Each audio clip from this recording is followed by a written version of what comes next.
Hi, welcome back my YouTube channel. ಎಲ್ಲರೂ ಹೇಗಿದ್ದೀರಾ? ಚೆನ್ನಾಗಿದ್ದೀರಾ ಅನ್ಕೊಂಡು ಇವತ್ತು ಪಟಾಪಟ್ ಅಂತ ಮೀನ್ ಸಾಂಬಾರ್ ಯಾವ ತರ ಮಾಡೋದು ಅಂತ ತೋರಿಸ್ಕೊಡ್ಬೇಕು ಅಂತ ಅನ್ಕೊಂಡಿದೀನಿ. ಯಾರೆಲ್ಲ ನನ್ನ ಚಾನಲ್ ನ ನೋಡ್ತಾ ಇದ್ದೀರಾ ಪ್ಲೀಸ್ ಸಬ್ಸ್ಕ್ರೈಬ್ ಆಗಿ ಅಂತ ಹೇಳ್ತಾ, ಎಲ್ಲ ವಿಡಿಯೋ ನೋಡಿ ಸಪೋರ್ಟ್ ಮಾಡಿ ಅಂತ ಹೇಳ್ತಾ, ಮೀನ್ ಸಾಂಬಾರಿಗೆ ಏನೆಲ್ಲ ತಗೊಂಡಿದ್ದೀನಿ ಅಂತ ತೋರಿಸ್ಕೊಡ್ತೀನಿ ಬನ್ನಿ.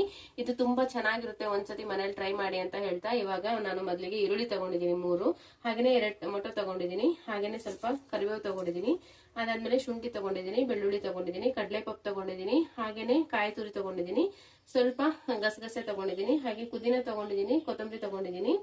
ಈಗ ಸ್ವಲ್ಪ ಖಾರದ ಪುಡಿ ತಗೊಂಡಿದ್ದೀನಿ, ಹಾಗೆ ಧನಿಯಾ ಪೌಡ್ರು, ಹಾಗೇನೆ ಫಿಶ್ ಮಸಾಲ ತಗೊಂಡಿದ್ದೀನಿ.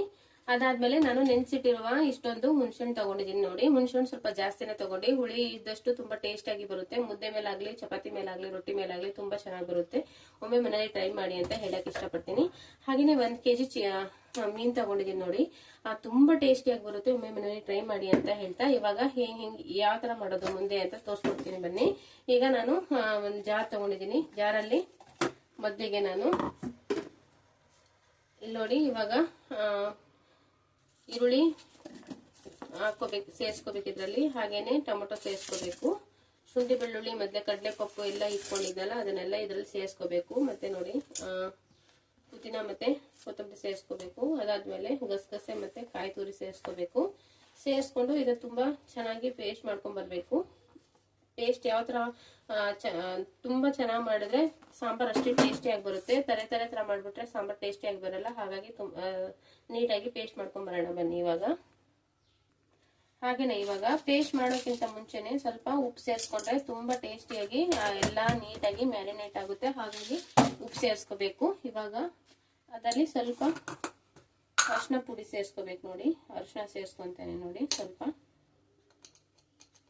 ತುಂಬಾ ಟೇಸ್ಟ್ ಆಗಿ ಬರುತ್ತೆ. ಒಮ್ಮೆ ಮನೇಲಿ ಟ್ರೈ ಮಾಡಿ ಅಂತ ಹೇಳಕ್ ಇಷ್ಟಪಡ್ತೀನಿ. ನಾನು ಯಾವಾಗ್ಲೂ ಒಂದೇ ತರ ತಿಂದು ಬೇಜಾರಾಗಿದ್ರೆ ಒಮ್ಮೆ ಈ ತರ ಟ್ರೈ ಮಾಡಿ ಅಂತ ಹೇಳಕ್ ಇಷ್ಟಪಡ್ತೀನಿ. ಇವಾಗ ಇದನ್ನ ಪೇಸ್ಟ್ ಮಾಡ್ಕೊಂಡ್ ಬರ್ತೀನಿ ಬನ್ನಿ.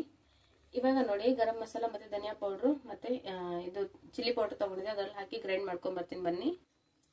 ನೋಡಿ, ಇವಾಗ ಹುಣಸೆಹಣ್ಣು ಸಮೇತ ಸೇರಿಸ್ಕೊಂಡು ಈ ತರ ಪೇಸ್ಟ್ ಮಾಡ್ಕೊಂಡಿದೀನಿ ಬನ್ನಿ. ಇವಾಗ ಒಗ್ಗರಣೆ ಯಾವ ತರ ಹಾಕೋದು ಅಂತ ತೋರಿಸ್ಕೊಡ್ತೀನಿ. ತುಂಬಾ ಟೇಸ್ಟ್ ಆಗಿ ಬರುತ್ತೆ. ಒಮ್ಮೆ ಮನೇಲಿ ಟ್ರೈ ಮಾಡಿ ಅಂತ ಹೇಳಕ್ ಇಷ್ಟಪಡ್ತೀನಿ. ನಾನು ಯಾವಾಗ್ಲೂ ಚಿಕನ್ ತಿಂದು ಬೇಜಾರಾಗಿದ್ರೆ ಖಂಡಿತ ಇದನ್ನ ಮನೇಲಿ ಟ್ರೈ ಮಾಡ್ಬೋದು. ತುಂಬಾ ಟೇಸ್ಟ್ ಆಗಿ ಬರುತ್ತೆ. ಹಾಗಾಗಿ ಎಲ್ಲರೂ ಟ್ರೈ ಮಾಡಿ ಅಂತ ಹೇಳ್ತೀನಿ ಬನ್ನಿ. ಇವಾಗ ಒಗ್ಗರಣೆ ಯಾವ ತರ ಹಾಕೋದು ತೋರಿಸ್ಕೊಡ್ತೀನಿ. ಇವಾಗ ನೋಡಿ, ಪಾತ್ರೆ ಇಟ್ಕೊಂಡಿದ್ದೀನಿ. ಇಲ್ಲಿ ಸ್ವಲ್ಪ ಕಾಯಕ್ಕೆ ಇಡಬೇಕು. ಇವಾಗ ನೋಡಿ, ಪಾತ್ರೆ ಕಾಯಕ್ಕೆ ಇಟ್ಟಿದ್ದೀನಿ. ಅದರಲ್ಲಿ 3 ಸ್ಪೂನು ಎಣ್ಣೆ ಸೇರಿಸ್ಕೋಬೇಕು. ಎಣ್ಣೆ ಸೇರಿಸ್ಕೊಂಡು ನೆಕ್ಸ್ಟ್ ಯಾವ ತರ ಅಂತ ತೋರಿಸ್ಕೊಡ್ತೀನಿ ಬನ್ನಿ. ಸ್ವಲ್ಪ ಎಣ್ಣೆ ಜಾಸ್ತಿನೇ ಹಾಕೊಳ್ಳಿ, ತುಂಬಾ ಟೇಸ್ಟ್ ಆಗಿ ಬರುತ್ತೆ. ಅದಕ್ಕೆ ಎಣ್ಣೆ ಸ್ವಲ್ಪ ಕಾಯ್ದಾದ್ಮೇಲೆ ಸ್ವಲ್ಪ ಸಾಸಿವೆ ಸೇರಿಸ್ಕೋಬೇಕು. ಸಾಸಿವೆ ಸಿಡಿಯೋವರೆಗೂ ಕಾಯ್ಬೇಕು. ನೋಡಿ, ಇವಾಗ ಸಾಸಿವೆ ಸಿಡಿತಾ ಇದೆ. ಸ್ವಲ್ಪ ಕರಿಬೇವು ಸೇರಿಸ್ಕೊಳ್ಳೋಣ. ಇವಾಗ ನೋಡಿ, ಕರಿಬೇವು ಹಾಕಿ ಸಾಸಿವೆನೂ ಸಿಡಿತಾ ಇದೆ. ಇವಾಗ ಇದನ್ನ ಸೇರಿಸ್ಕೋಬೇಕು.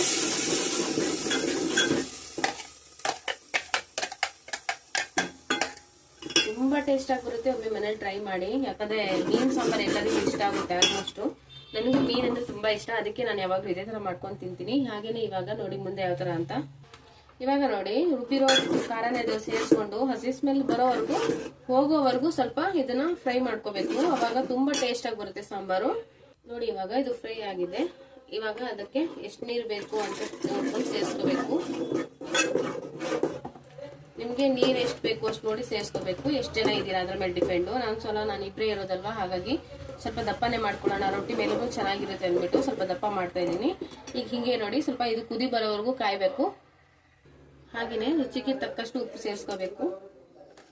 ಇದು ಒಂದು ಕುದಿ ಬರೋವರೆಗೂ ಕಾಯೋಣ. ಆಮೇಲೆ ಮೀನ್ ಯಾವ ತರ ಹಾಕ್ತೀನಿ, ಒಂದ್ 10 ನಿಮಿಷ ಮೀನ್ ಹಾಕಿ 5 ನಿಮಿಷ ಕುದಿಸ್ಬಿಟ್ಟು ಇಳಿಸ್ಬೇಕು ಇದನ್ನ. ಇವಾಗ ಇದು ರೆಡಿ ಆಗಿದೆ.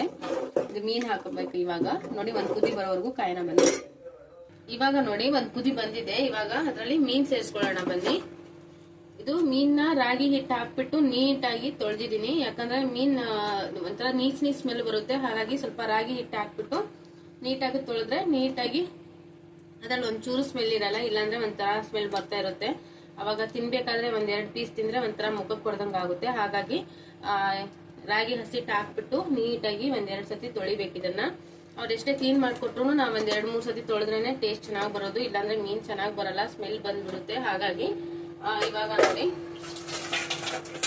ಮೀನ್ ಸೇರಿಸ್ಕೊಂಡಿದೀನಿ. ಮೀನ್ ಸೇರಿಸ್ಕೊಂಡು ನೀಟಾಗಿ ಇದನ್ನ 5 ನಿಮಿಷ ಇವಾಗ ಇದನ್ನ ಕುದಿಯಕ್ಕೆ ಬಿಡ್ಬೇಕು. ಅವಾಗ ಮೀನ್ ಸಾಂಬಾರ್ ರೆಡಿ ಆಗುತ್ತೆ. ಬನ್ನಿ. ಇವಾಗ ನೋಡಿ ಮೀನ್ ಹಾಕಿ ಒಂದ್ ಕುದಿ ಬರ್ತಾ ಇದೆ. ಇವಾಗ ನಾನು ಚಾಕುನ ಇದರಲ್ಲಿ ಬಿಸಿ ಮಾಡಕ್ ಇಡ್ತೀನಿ. ಯಾಕಂದ್ರೆ ತರಬೇಕಾದ್ರೆ ತುಂಬಾ ದೃಷ್ಟಿಯಾಗಿರುತ್ತೆ, ಹಾಗಾಗಿ ಹೊಟ್ಟೆ ನೋವು ಬರಬಾರ್ದು ಅಂದ್ಬಿಟ್ಟು ನಾನು ದೃಷ್ಟಿ ತೆಗೆಯೋಣ ಅಂದ್ಬಿಟ್ಟು ಚಾಕುನ ಇದ್ರಲ್ಲಿ ಹಾಕಿ ಒಂದು ಕುದಿಯೋ ಬರೋವರೆಗೂ ಬಿಟ್ಟು ಅದಾದ್ಮೇಲೆ ಅದನ್ನ ಅದ್ರಲ್ಲಿ ಹಾಕಿ ದೃಷ್ಟಿ ತೆಗ್ದೆ ಆಮೇಲೆ ಟೇಸ್ಟ್ ನೋಡೋದು. ಯಾಕಂದ್ರೆ ಹೊಟ್ಟೆ ನೋವು ಬರುತ್ತೆ, ಹಾಗಾಗಿ ತುಂಬಾ ಜನ ನೋಡಿರ್ತಾರಲ್ವಾ, ಮೀನ್ ಅಂದ್ರೆ ಎಲ್ಲರಿಗೂ ಇಷ್ಟ. ಆಕ್ಚುಲಿ ಅಂದ್ರೆ ಚಿಕನ್ ಆದ್ರೂ ಅಷ್ಟೇ, ಮೀನಾದ್ರೂ ಅಷ್ಟೇ ಎಲ್ಲರಿಗೂ ಇಷ್ಟ ಇರುತ್ತಲ್ವಾ, ಹಾಗಾಗಿ ದೃಷ್ಟಿ ಆಗಿರುತ್ತೆ ಅಂದ್ಬಿಟ್ಟು ನಾನು ಈ ತರ ಬಿಸಿ ಮಾಡಿ ಇದ್ರಲ್ಲಿ ಹಾಕ್ಬಿಟ್ಟು ಆಮೇಲೆ ಟೇಸ್ಟ್ ನೋಡ್ತೀನಿ. ಆಮೇಲೆ ಯಾವ ತರ ಫೈನಲಿಗೆ ಅಂತ ತೋರಿಸ್ಕೊಡ್ತೀನಿ ಬನ್ನಿ. ಇವಾಗ ಹಾಗೆ ಇದ್ರಲ್ಲಿ ಚಾಕು ಹಾಕಿದ್ನಲ್ಲ, ಇವಾಗ ನೋಡಿ ದೃಷ್ಟಿ ತೆಗಿತೀನಿ. 1 2 3 4 5 6 7 ಇದು ಸುರ ಅಂತ ಇದೆ ನೋಡಿ. ಇವಾಗ ದೃಷ್ಟಿ ಜಾಸ್ತಿ ಆಗಿದೆ ಅಂತ, ಹಾಗಾಗಿ ಇವಾಗ ನೋಡಿ ಈ ತರ ಮಾಡಿದ್ರೆ ಹೊಟ್ಟೆ ನೋವು ಏನು ಬರಲ್ಲ, ಎಷ್ಟ್ ಜನ ನೋಡಿದ್ರು. ಇಲ್ಲಾಂದ್ರೆ ಹೊಟ್ಟೆ ನೋವು ಬಂದ್ಬಿಡುತ್ತೆ ಯಾರಾದ್ರೂ ನೋಡಿರೋದಿದ್ರೆ. ಹಾಗಾಗಿ ಇದ್ರ ದೃಷ್ಟಿ ತೆಗೆಯೋದು ತುಂಬಾ ಒಳ್ಳೆಯದು. ಬನ್ನಿ ಇವಾಗ ನೋಡಿ ತೆಗ್ದಿದ್ದೀನಿ. ಇವಾಗ ಸಾಂಬಾರ್ ಫಿನಿಶ್ ಆಗಿದೆ, ತುಂಬಾ ಚೆನ್ನಾಗಿ ಬಂದಿದೆ. ಇವಾಗ ಸರ್ವ್ ಮಾಡ್ಕೊಂಡು ತೋರಿಸ್ತೀನಿ ಲಾಸ್ಟಿಗೆ ಯಾವ ತರ ಬಂದಿದೆ ಅಂತ. ಬನ್ನಿ ಇವಾಗ ಸರ್ವ್ ಮಾಡ್ಕೊಳ್ಳೋಣ ಬನ್ನಿ. ಬಿಸಿ ಬಿಸಿ ಮೀನ್ ಸಾಂಬಾರ್ ರೆಡಿ. ಮಾಡ್ಕೊಂತಾ ಇರಿ, ತಿಂತಾ ಇರಿ, ಸೂಪರ್ ಆಗಿರುತ್ತೆ. ಒಮ್ಮೆ ಮನೇಲಿ ಟ್ರೈ ಮಾಡಿ. ಹಾಗೇನೆ ಹೇಗೆ ಮಾಡಿದ್ದೀರಾ ಅಂತ ಒಮ್ಮೆ ನೋಡ್ಬಿಟ್ಟು ಇದನ್ನ ಮಾಡಿ ತಿಂದು ಕಮೆಂಟ್ ಮಾಡಿ. ಓಕೆನಾ ಫ್ರೆಂಡ್ಸ್, ಬಾಯ್. ಮೀನ್ ಸಾಂಬಾರ್ ರೆಡಿ.